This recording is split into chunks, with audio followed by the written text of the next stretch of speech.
Which curriculum should you use to homeschool your children? Well, the answer to that depends upon your style, your vision, and your goals for homeschooling.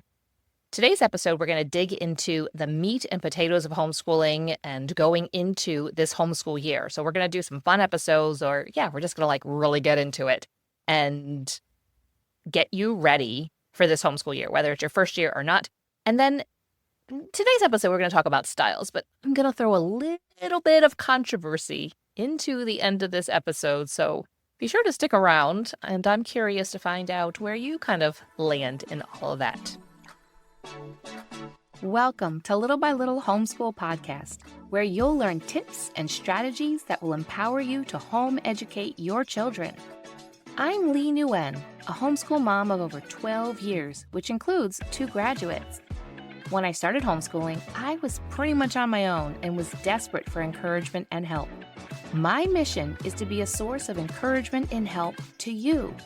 Whether you are just beginning your homeschool journey or you're deep into the homeschool lifestyle, Little by Little Homeschool wants to help you stay the course, because all the time you are investing into your children is completely worth it.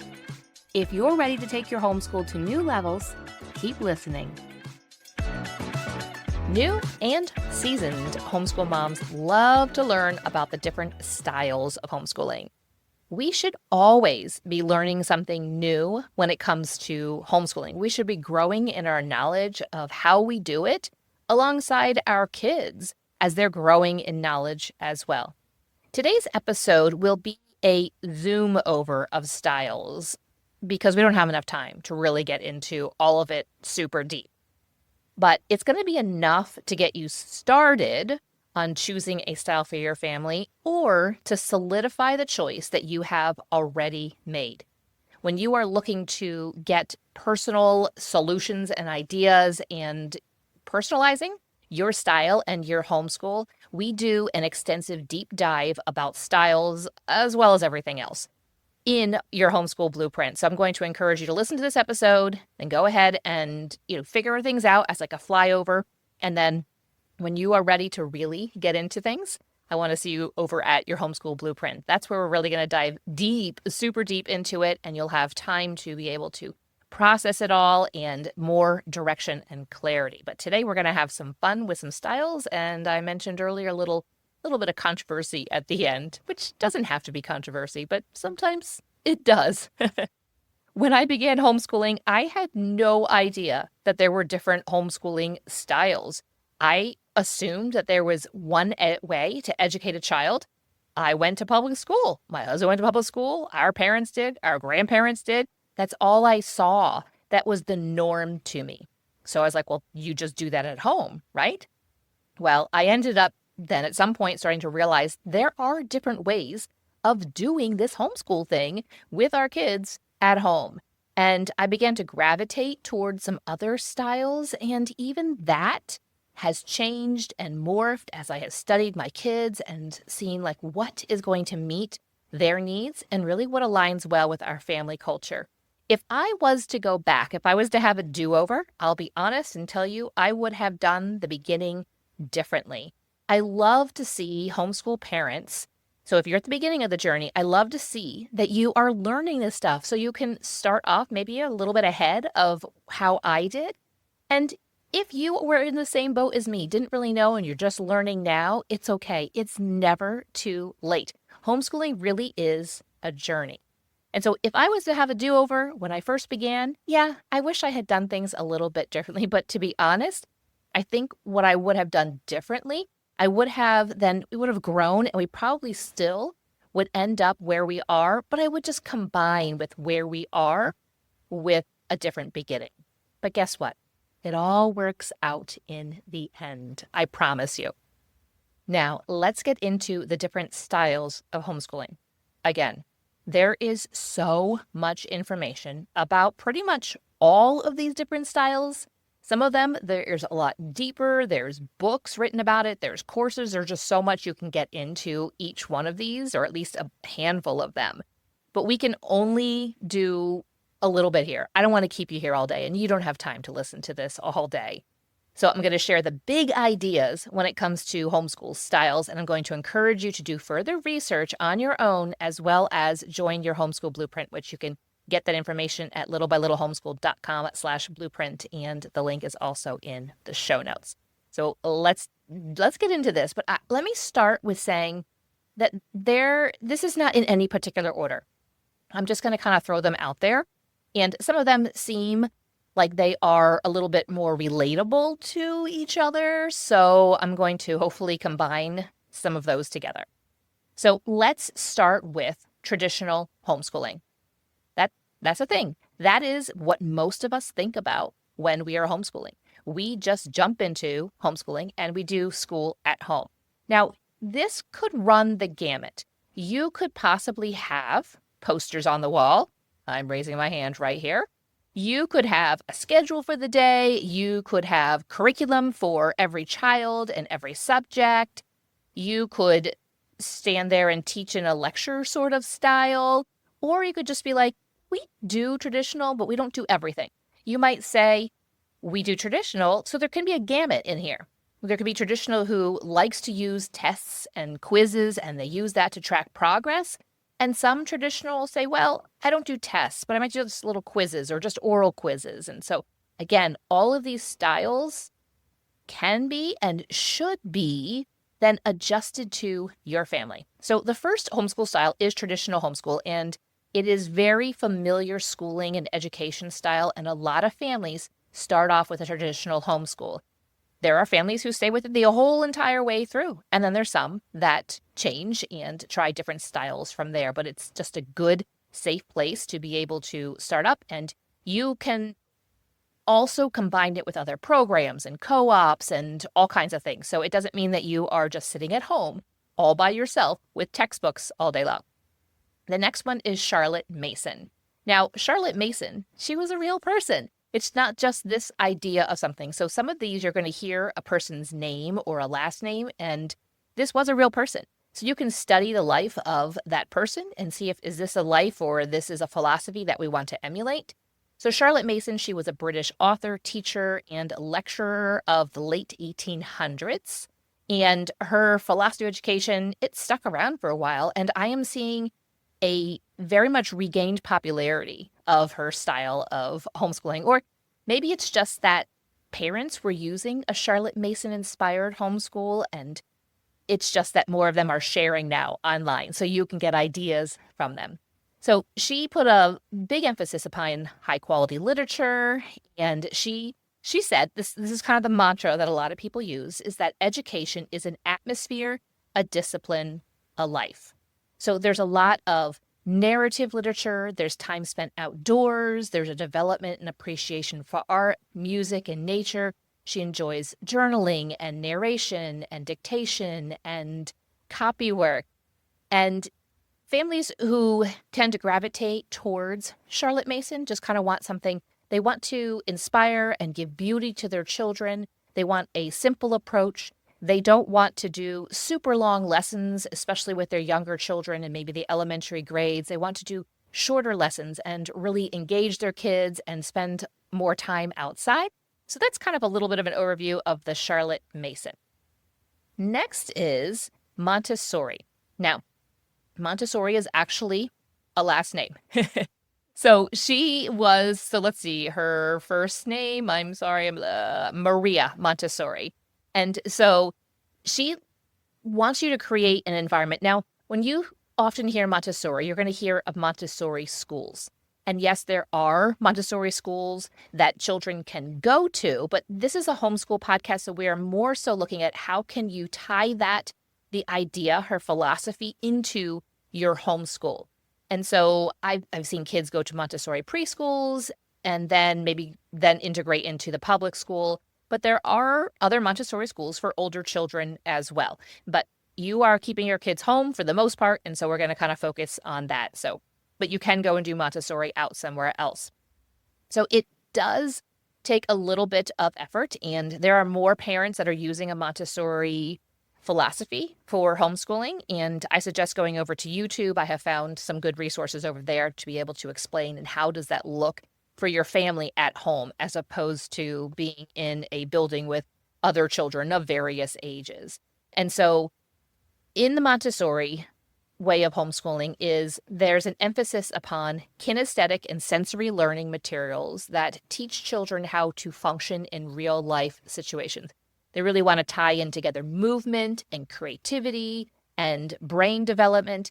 In Montessori, children have a lot more freedom to choose what they are learning, what their day looks like, their books, maybe their snacks, and just the way that the flow of the day. And so the goal for Montessori is to give the kids a sense of mastery over their own life. So a sense of they are in charge of themselves. I mean, obviously to a degree. And the thought behind it is that this helps prepare them for the challenges of adulthood because there is a big emphasis upon self-regulation. That is one of the key goals. The next style of homeschooling is unit studies. Now, this could be an entire style, an entire way that you are homeschooling. Some people tie in unit studies into their homeschool, and we'll get into a style of homeschooling that ties in a lot of different approaches. But let's focus on unit studies as the main style of your homeschooling. And so what you do in a unit study, so just think about just one topic, and you're going to tie in all of the subjects into that topic. Sometimes this is called a thematic unit because there are themes to this. So there is a overview of a defined topic or theme, and you're going to then incorporate multiple subjects into the study plan. So maybe you could, so as we are now in the summer, and a lot of us are thinking into the fall, let's think about the fall time, maybe autumn. And that might be your theme that you're going to do for a unit study. And you can pull in so much science into that. Well, why do the leaves change color, right? You can tie into some math. You can tie art into it. You could go out somewhere and get out maybe your pastels or whatever type of art medium that you want to use, and you can have your kids be painting a colorful landscape of all the trees that have changed colors. So this allows a child to dive deeply into a given topic so that you can gain more mastery of that. Instead of doing something high level, it's going really deep into it and spending more time on that. So mastery is one of the goals for unit studies. And it is a good solution for families that maybe have multiple children in different age ranges, and everybody can learn about a subject together. You might have a first grader, and they're going to just learn the overall. We'll go back to the autumn and the trees changing. They're going to learn overall. But then maybe you have a middle schooler and they're going to research a bit more about it. So maybe you're going to have them write a paragraph or two about that. And so you can use it and you can customize to different learning levels as far as how deep they go into whatever the topic is that you are studying. Now let's talk about Waldorf. There's the Waldorf philosophy. That was not the person's last name. This goes back to Rudolf Steiner in the early 1900s. And so he said that he believed that child development could be grouped into 3 distinct stages, and each of those stages are roughly 7 years each. And so during those stages, you would focus on specific things. So the early childhood would be you're focusing on creative play and active hands-on learning. The next stage, that next group of 7 years, would be a time to introduce some academic instruction, but also encouraging kids to continue using their imagination and learning how to manage their emotions. And then secondary education would focus more on critical thinking, on empathy, and community service. So this has also gained a lot in popularity in the last decade. There might be Waldorf schools as well, but it is something that you can do at home. And so there is a big focus on age-appropriate learning. There's a lot of focus on art and music and gardening and foreign language. And textbooks are not something that is typically used, or there's a focus on not using that, especially in the first several grades. And there aren't formal grades assigned during the elementary years. Instead, they just assess children by the progress that is made with that. The one thing about Waldorf education is that it can be quite expensive quite inexpensive because the focus of the program is on learning through play, exploration, the natural world, and you might already have everything that you need for a Waldorf education already at home in your house. Now let's get into unschooling. Now, unschooling is not deschooling. Deschooling is when you are working on your mindset about what education actually is. Unschooling is unschooling. It's a style of home education that the focus is that it allows students' interest and their curiosities to drive the path of learning. Again, when it comes to any of these styles, there's going to be people who are purist, and then there's going to be ones that are not. So you could say that there is a spectrum. And so in unschooling, you could have people that are a purist of unschooling, and the child is directing and leading when it comes to all of the subjects. And you might have some say, I'm okay with that when it comes to most everything, but like maybe math. I want to make sure that they do some type of math curriculum. So unschooling, it is not necessarily not schooling. It's not that they are not learning and there isn't education. There is active learning process. It's not passive. There's just, it's not unstructured completely, as maybe the terminology might suggest. So unschoolers are more so focused on the experimental process of learning and becoming educated, as opposed to maybe just doing school. And the unschooling is focused on each child and the fact that each child is slightly different. Unschooling, some unschoolers still tie into maybe some family style learning when it comes to doing morning time. And there are a lot of options, and it's allowing a child more so to guide, and also allowing the child's natural curiosity, allowing them to follow that, but also you nurturing that, as opposed to maybe putting on some type of time constraints for them. There's just a bit more freedom. Another style is the classical homeschool style. Now, there are specific homeschool co-ops and curriculum that is focused on classical, and they basically put your learning into three main stages. So there is some concrete learning, which is the grammar stage, the first one. Then there is critical learning, which is the logic stage, the second one. And finally is abstract learning, which is the rhetoric stage. It is a language and literature-focused style of learning. So there's a lot you can get into just with those three different stages. I'm not going to get all into the deep nitty-gritty of it, but there are books, there is a lot of resources that are out there. And so in the classical model, though, subjects are viewed as related. There aren't necessarily separate subjects. Math is a part of history and music and science. One good resource when it comes to classical education is to look into Thomas Jefferson. It might just be Thomas Jefferson Education or Classical Education. There is a book. There is information out there, and I have not read it. I do want to read it because I'm really curious about it. So that might be a good option for you to look into that as well, to see what does that look like. And classical doesn't have to be done in a co-op.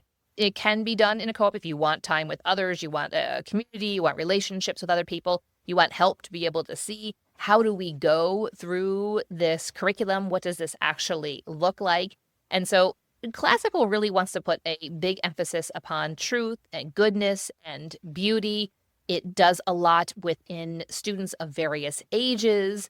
And the main goal for classical, along with I would assume all of the homeschool styles, is a passion for lifelong learning.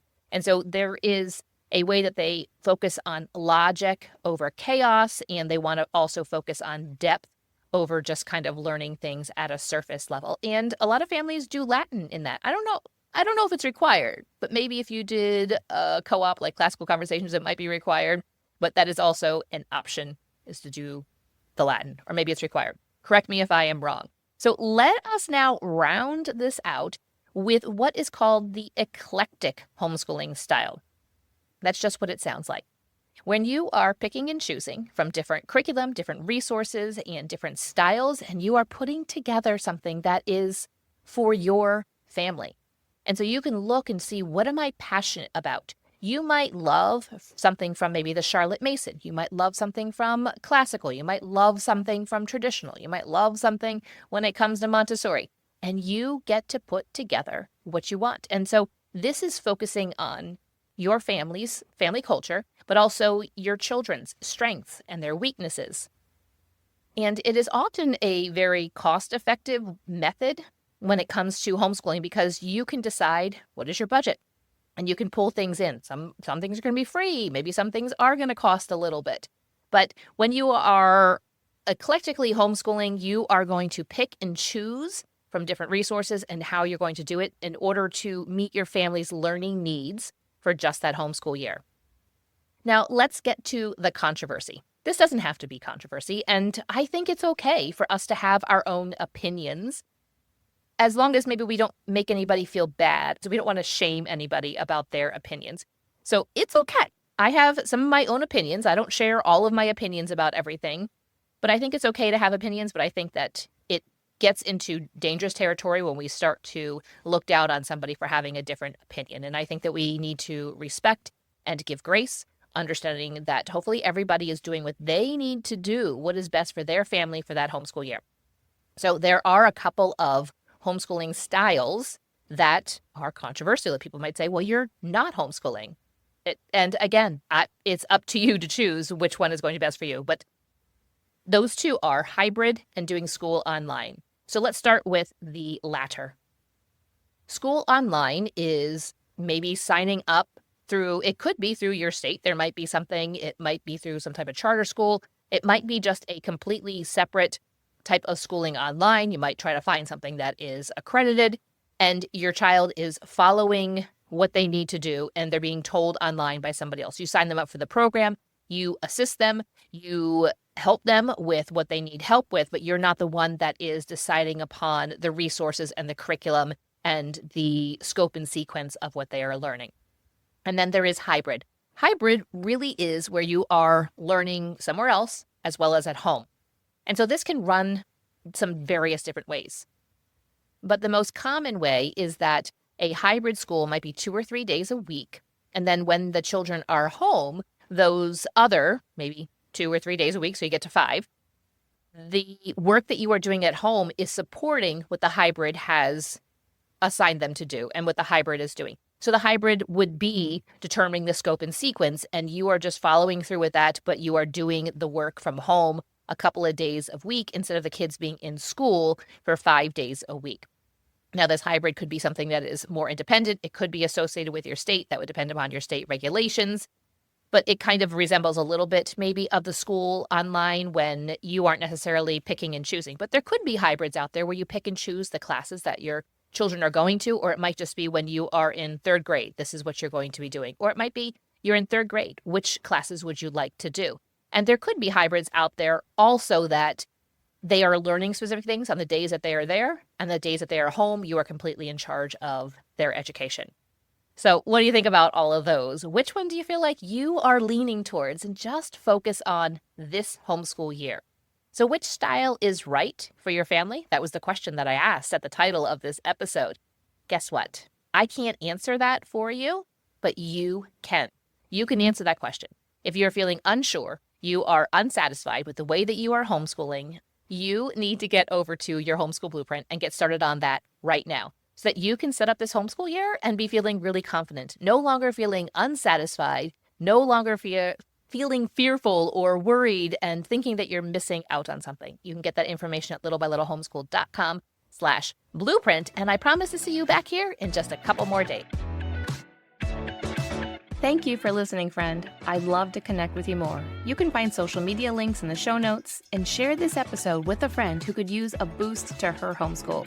See you back here real soon.